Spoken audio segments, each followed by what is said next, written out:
So today we are not going to working on a specific AutoCrafter. We are going to be explaining to you guys how AutoCrafting actually works, because some people actually don't know what it actually does.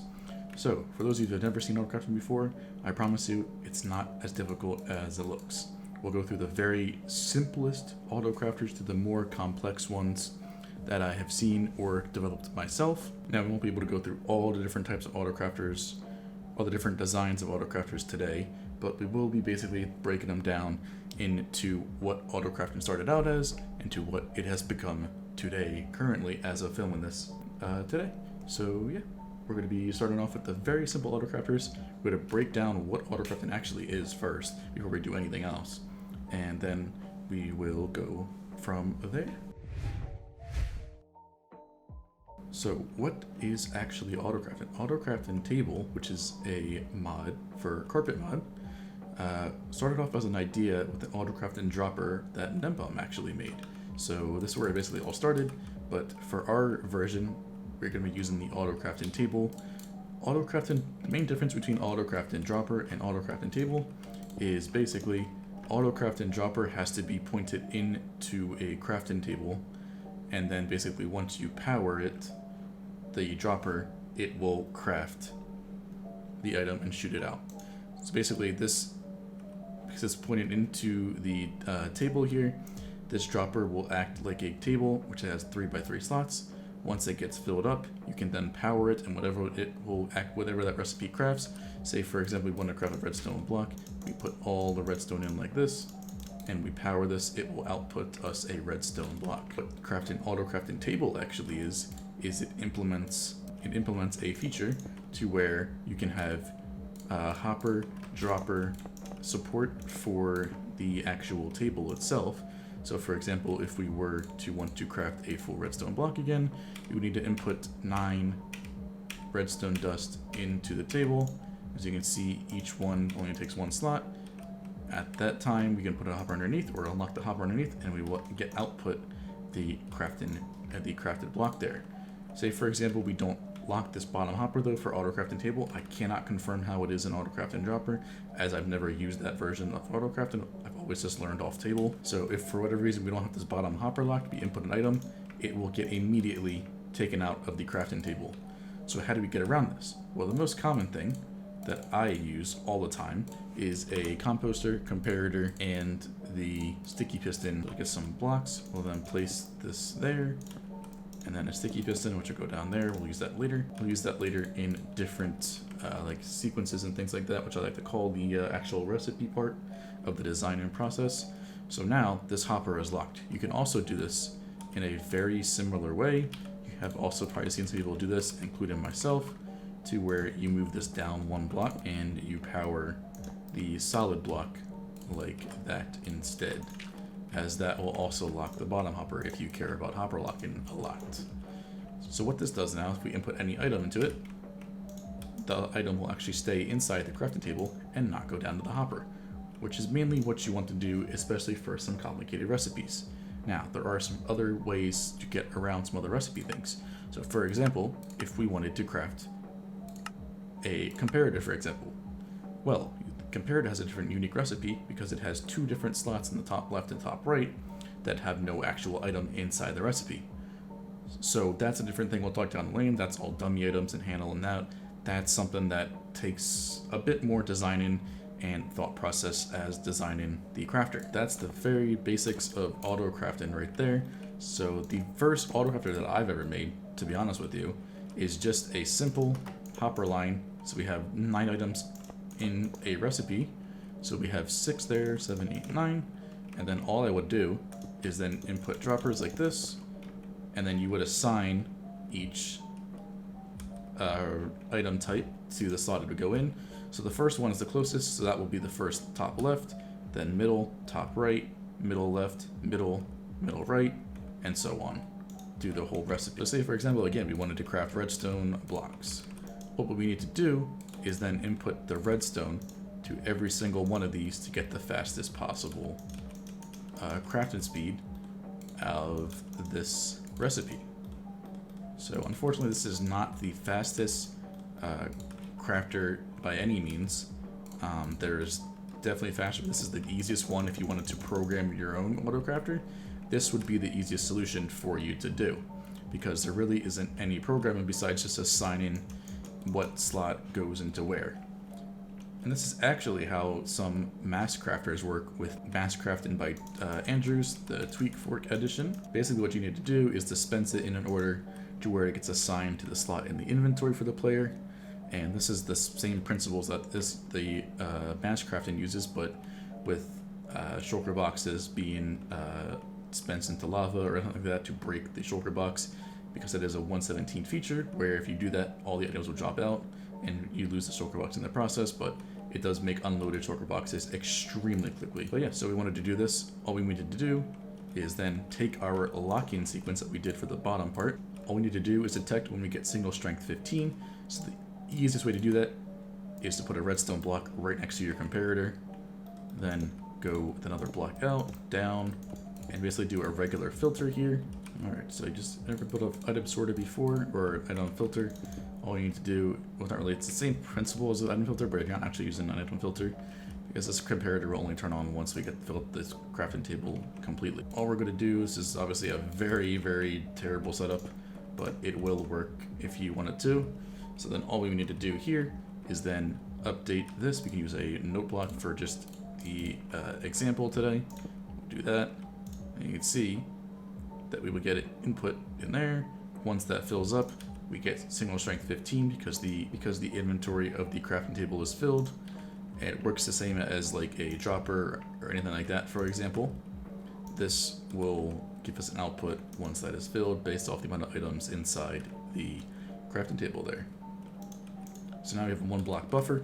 If we were to hit that again, you'd see that once this fills up, we get output and then we get our crafted item out there. So yes, this can be used for basically any crafting recipe, but it is very limited to the speed that the hoppers can transfer, which is 9,000 items per hour.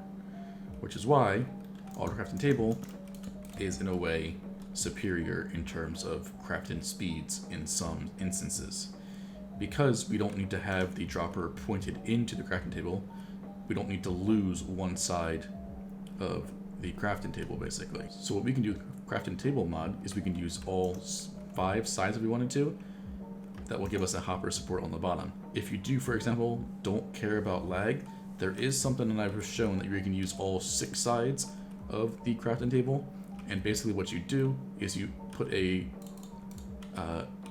hopper minecart on top of soul sand here, which is still able to take out from the table itself, and because the soul sand is not a full block, the entity of the minecart will then stick through a little bit, which will give it enough room to be transferred to this hopper, and then you can take an output like that, for example for a dropper, and output it like that, and you have the fastest possible speed to craft.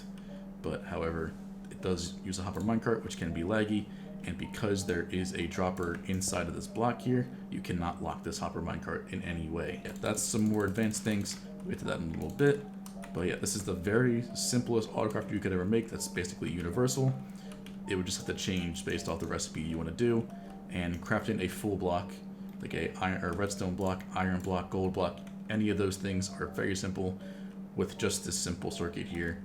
Put this in a redstone block next to the comparator, which will then give us an update once single strength 15 is reached or the full table is filled. So the fastest way to fill up a crafting table with only 3 droppers here is to fire these droppers 3 times. So using this method right here, we are able to then put a hopper or other stuff on the top here, and we can also do the same thing here, which we take the comparator with the redstone block next to it. However, this one's a little bit different because we can't have the redstone block up top there. We have to put it down and a redstone dust on top of that, which still gives us single strength 15 going into that comparator. But because the dust doesn't redirect into the dropper here, this dropper is not powered at all. Then what we need to do is do the same thing, hopper on top or underneath the crafting table there, and then the simple circuit here to connect that up. Or if you want to actually make this even simpler, you can also use hoppers, which will serve the same purpose. It's just only going to be 3x hopper speed rather than the actual 6x speed you could get with droppers. So we will show you that version in a little bit, but this is the max speed you could get with that. You could also add a fourth one on top here. And if we were to input all 4 of these with items, you will see just how fast we craft a full block here. And this is why the 5 would be faster, because this one, 4 plus 4 is 8, then you have 1 extra block in this bottom right that needs to get filled, which is why it slowed it down a very little bit. If you were to get 5, however, which is possible, it's just all based off timing because you can't take an output from the crafting table anymore once you block all 5, unless you were to, example, put the other dropper underneath. That would be the only other way, but this will be the fastest you could do with 4 hoppers. Honestly, 3 hoppers is just the easiest to do, as you have all 3, and it's always 3, 3, 3, which is the same amount basically as the 4. It's just 1 less lane for you to fill. Now, to get this to 6x hopper speed, we have to make use of droppers. Droppers have a 4 game tick cooldown, so this right here, we can pulse this twice as fast as we can the hoppers. Hoppers can transfer every 8 game ticks, for example. So, what we can do, to make sure that we can actually fill up everything, we're going to actually use the sides of this as well. You will have to use 2, you can't use 1. You could do this if you don't want to worry about getting items into it in a 1 wide area. You could also put items this way from the back. However, because we are clocking these faster than 1 single hopper can handle, you will need to input the droppers with 2 hoppers per dropper. So that's why I'm going to be doing it this way. That way I am able to do that for every single dropper like this. So each dropper has 2 different hoppers pointed into it, which gives us a speed of 2x hopper speed per dropper, which is what our droppers will be outputting. Now, we can also do the same thing here. Just for example, we would have to go onto the other side because we can't place the redstone block and dust on that side with the hoppers in the way. Same thing here. We then do the simple circuit here to where we can then take an output from this, and because of QC, that is all we have to do there. And then we'll just do the regular repeater on the bottom there, 2 redstone dust, and then all we need to do, alright, droppers are filled. For this example here, I'm just going to use a simple observer clock, which goes into that block there. So for example, we're gonna get a lever, and once we turn this on, you could also have this automatically turn on based off the contents of the dropper. So you could, however, turn this on automatically with the use of the fill level of the hopper for any one of these, and turn it off automatically if you want to, but that's what the benefit of the hopper one is. It's all automatic, you don't need to worry about it. This one, however, is only based off when you power the droppers here. So for example, turn it on here, and you'll see just how fast this is compared to the other one, if we were actually to put the correct stuff there. So now you can see that we're limited to the unlock speed. This could actually be faster.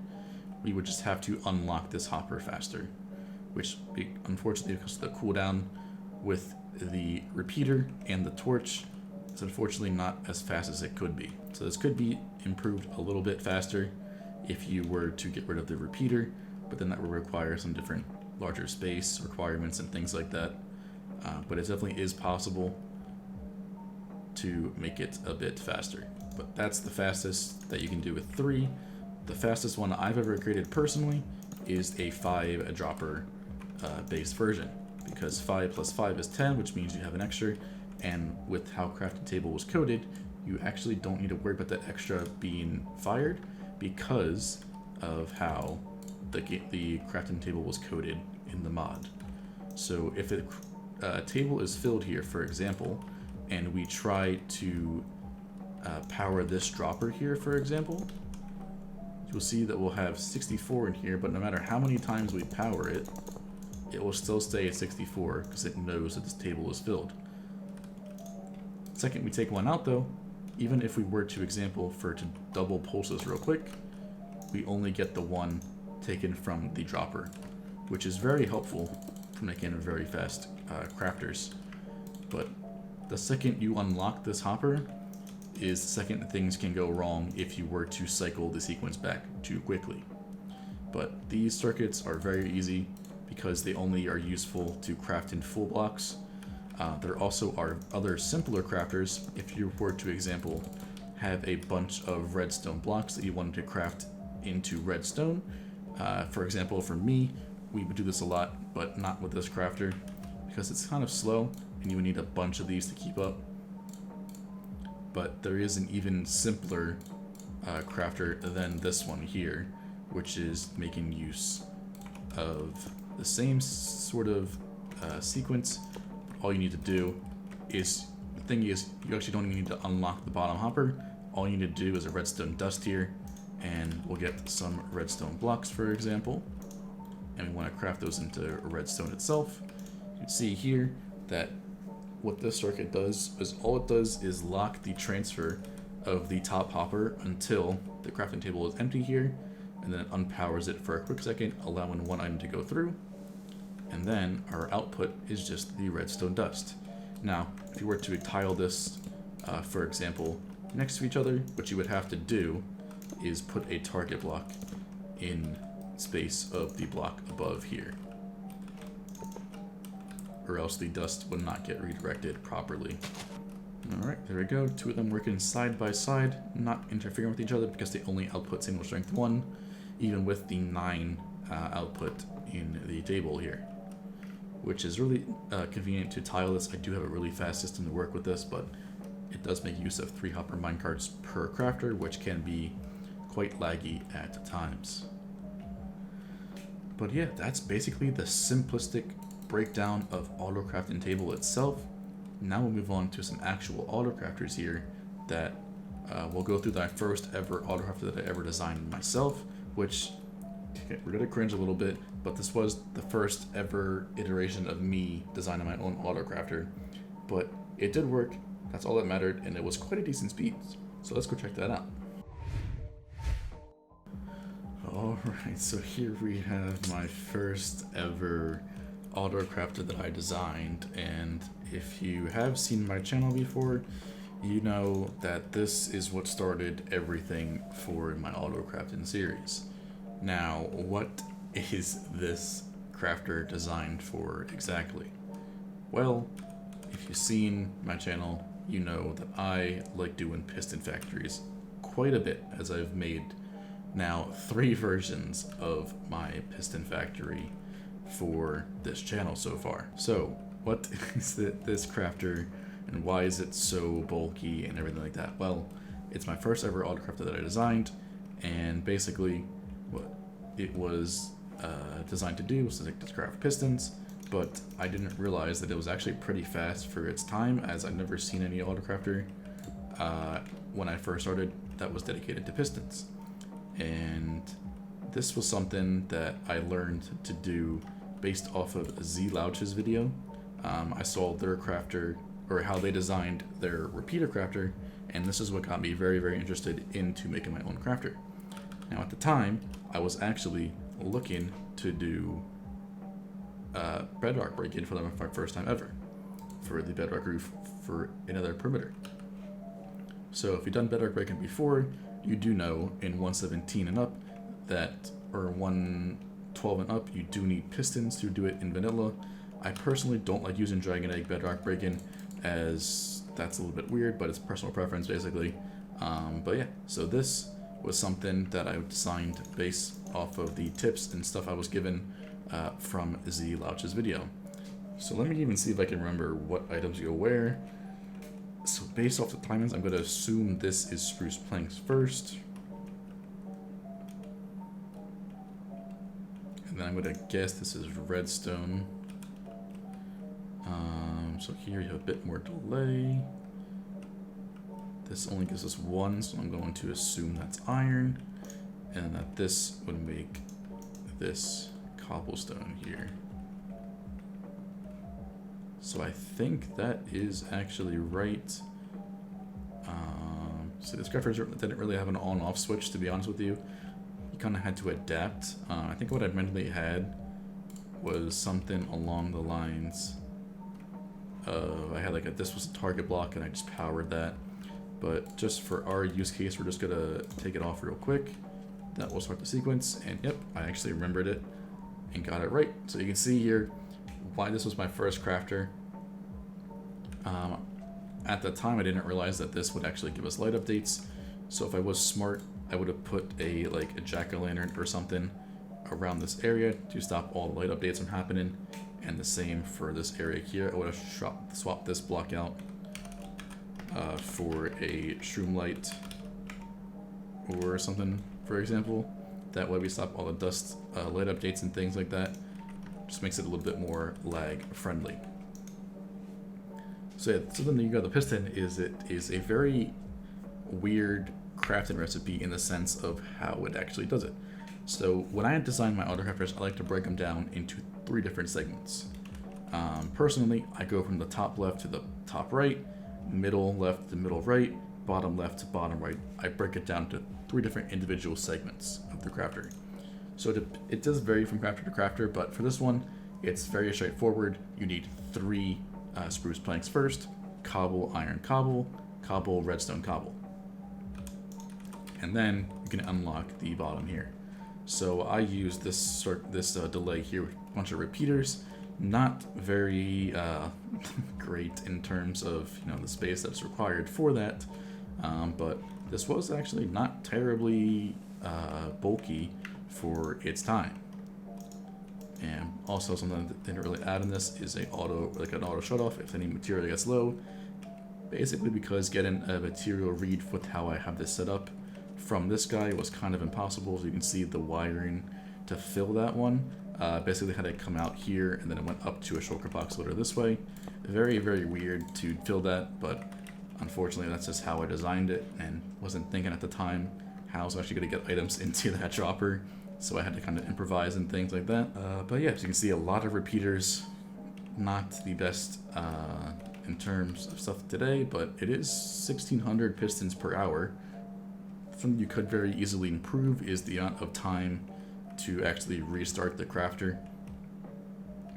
But for some reason I based this off of unlocking this hopper here, and then that goes as fast as you can possible to that, but then you gotta wait for the 4-tick repeater here, which starts the full recipe, which is why there's like a full 1.5 seconds or 2 seconds in between each crafting sequence, I like to call them. But yeah, this was something that was actually pretty decent, and I'm still proud of that I actually made my own. And this is what actually started the AutoCrafting series as it is today, and why I learned so much based off this one crafter back here. But if it wasn't for Z-Louch, I would not have actually started making my own crafters. So now you can see just how some recipes can get complex.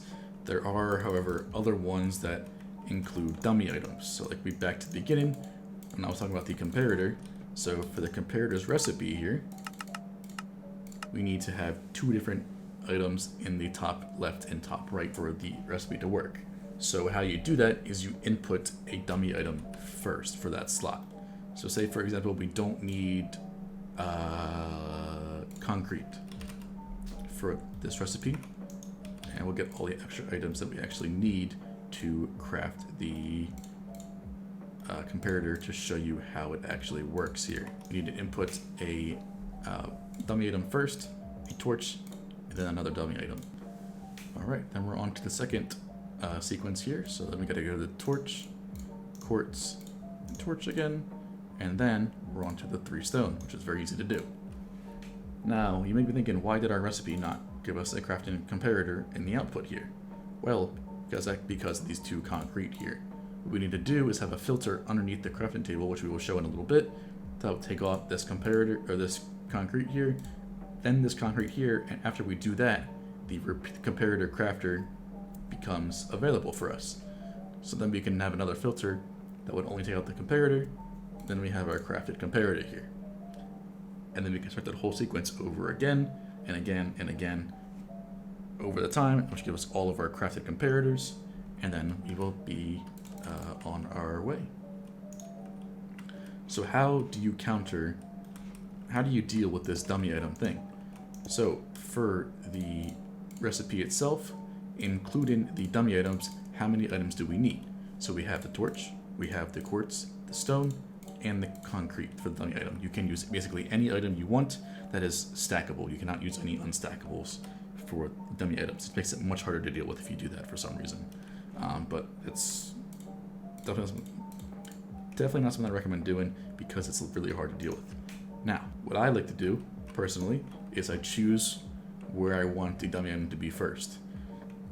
Getting the dummy item up to here is very, very difficult because you have to then go out this way, which is where your comparator will be to take the output from, but then you can't really do that too easily. So what I like to do is this: I choose a side. I choose either the left, the middle, or the right.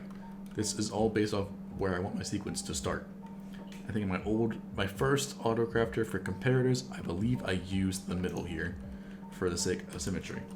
So what I did is I put a hopper underneath here, which I would then fill up this whole dropper up here, with dummy items, which is why these are very expensive to do, but it is worth it for comparators and other blocks that need those dummy items like hoppers and things like that. So what you would need to do here is you would need to then put the item you want to craft, in our case comparators, and then the dummy items need to go there.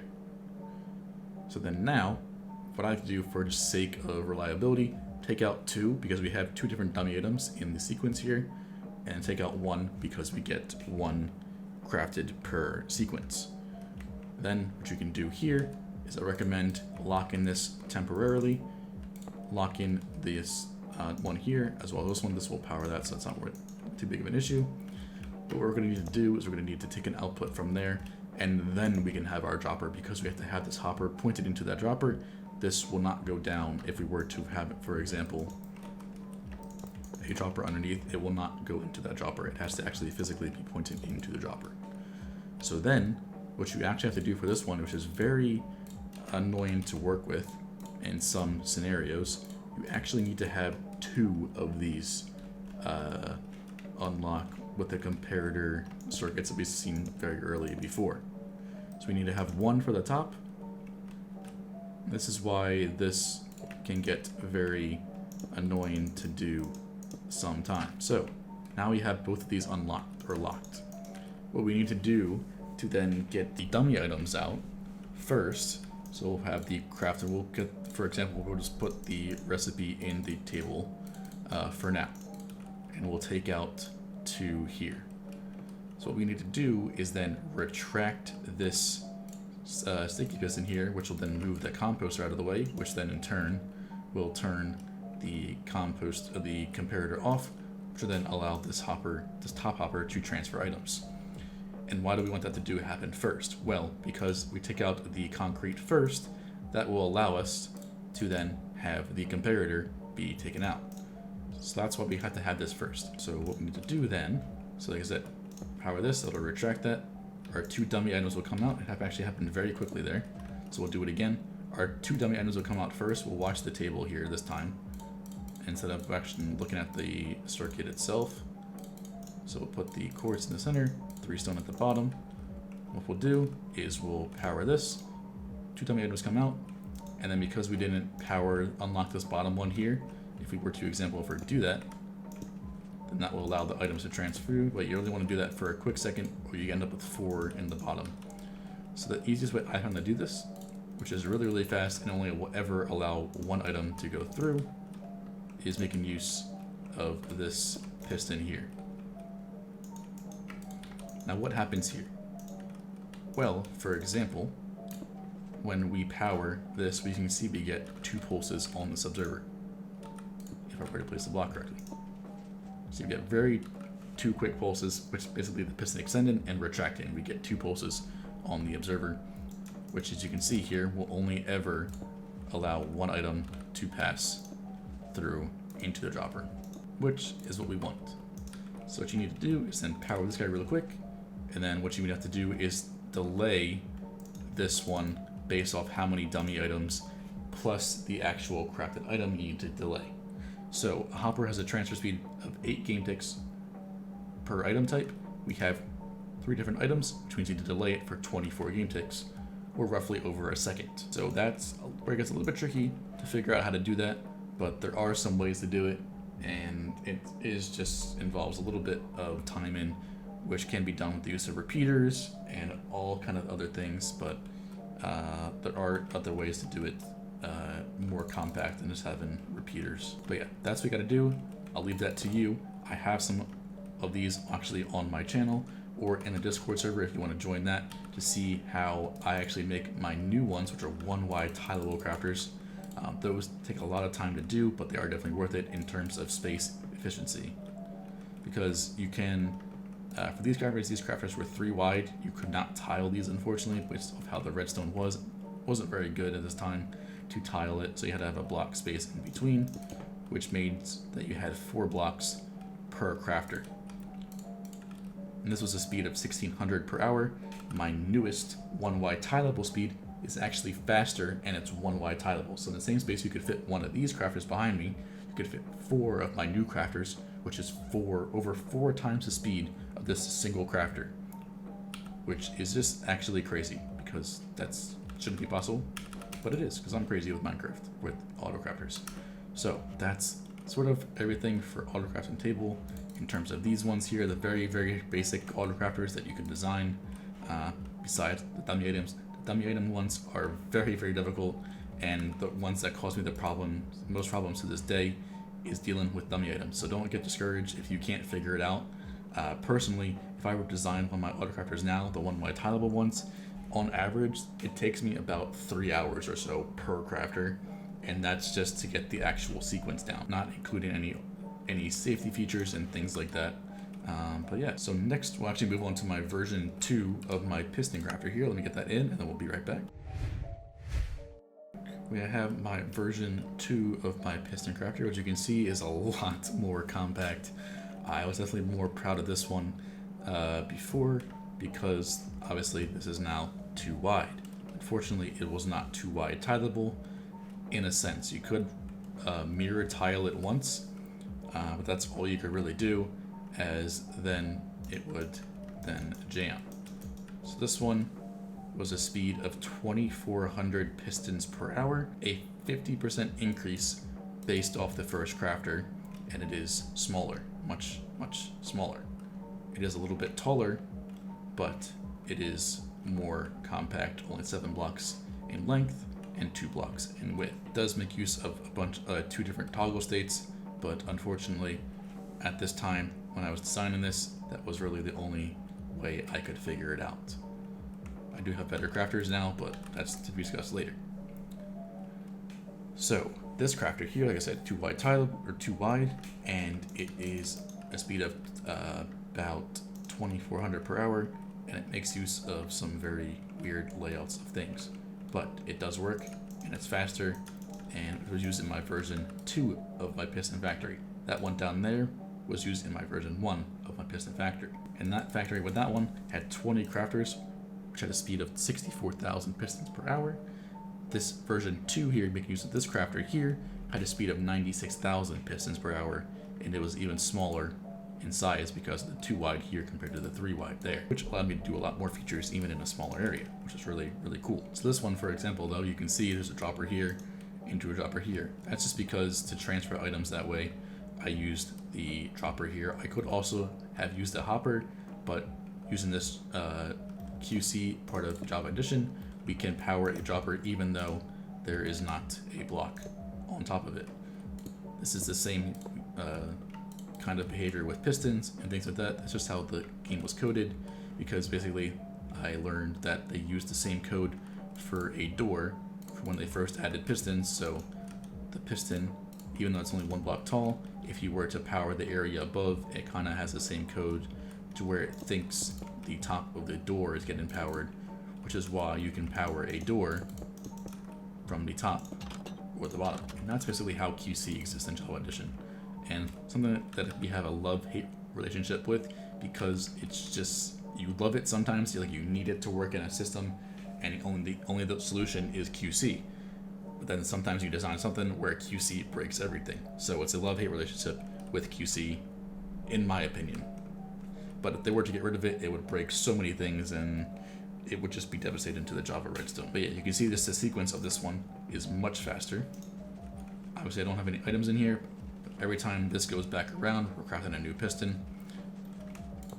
We can actually simulate this by placing an item inside of this dropper here. This is how fast we craft a piston. We basically craft a piston every 1.5 seconds or 30 game ticks, which is really, really good. And which is why I used the same 40 crafters as I did in my second factory as I did in my first one, which gave me a 50% increase with the same amount of crafters in each factory, which was just kind of crazy at that point in time. But yeah, some things that could be improved: no toggle states, a bit of a 1 wide tileable or a 2 wide tileable sequence, but that unfortunately just wasn't possible with this current factory, because we actually hard powered this dropper here. If we were to tile another one, you can see that this observer would see that, and that would not be ideal for anything else. But all in all, I still love how this crafter turned out. One of my favorite ones to design, as you can tell. I love doing piston crafters. It just has an interesting recipe that not many things have, in terms of what it actually requires to craft and the order it needs to be input into the system. But yeah, one thing I really love about AutoCrafting is it's basically, in my opinion, like a farm for each crafter. So some people think it's about a bit overpowered to use AutoCrafting in vanilla. Personally, AutoCrafting in vanilla wouldn't be overpowered at all, because you can actually craft faster than most AutoCrafters can actually output, depending on the item you're crafting, of course. But for example, pistons, only crafting 1,600 pistons per hour, or up to 2,400 pistons per hour, is really easy to do. You can actually very easily craft it in regular vanilla Minecraft, no mods, nothing. You can actually craft faster than that crafter there. The only main use case for AutoCrafting is basically the being lazy. That's all it does. It just saves you from having to stand in a crafting terminal for hours on ends, crafting resources. For example, we used these crafters that I designed for all the materials needed for a 72,000 per hour ice farm, because we can actually look at the material list here. This thing used a bunch of materials. For example, we would need about 13 shulker boxes of pistons just for that. About 12 shulker boxes of observers just for that. 8 shulker boxes of sticky pistons just for that. 6 shulker boxes of redstone repeaters for that, and so on and so forth. So imagine having to do all that manually when you can use an AutoCrafter that you arguably spend longer designing to get slower speeds than you can actually do it yourself. It's all about embracing the lazy. But no, honestly, it adds a lot of more depth to the game, and because the dropper, dispenser, furnace, chest, even the brewing stand, for example, has hopper and dropper support. But for whatever reason, there is no support for the crafting table in vanilla, which, as people pointed out, is just a bit weird. In my opinion, of course. But everybody has their own opinion, which is why you can play Minecraft however you want to play it, and it's, just your game. But personally, I like AutoCrafting, which is why I added it to my AutoCraft SMP server, which is something that it really makes the game a bit more enjoyable to me personally, and I know a lot of people on the server love the quality of life of not having to craft anything in large quantities by themselves. They can just put it into an AutoCrafter and be back in a little bit, and it'll be all crafted for them. But yes, this is just the surface of AutoCrafting. If you did like this, I will be doing a series on my channel here very, very soon, where I start to make 1 wide tileable crafters of every single redstone component to an extent. We're not going to do lecterns or things that you don't really use in large quantities, like these blocks, for example. You don't really use them too much in large quantities to actually make an AutoCrafter. But for now, for like observers, rails, comparators, hoppers, droppers, dispensers, anything resin you can think of, we'll start off with those first, included rails, which are going to be really, really annoying to do, but we will do it at some point. And then if we actually have any other ideas, suggestions you want me to actually do, definitely leave it down below when I actually start doing those videos, and then we can maybe see that crafter be made in a one-wide high-level fashion. So yeah, like I said, very, very surface of AutoCrafting was only touched here. There is a boatload of things you can actually do with AutoCrafting table and dropper, but personally I like table. But yeah, so make sure you like, subscribe, all sorts of things, and I'll see you in the next one.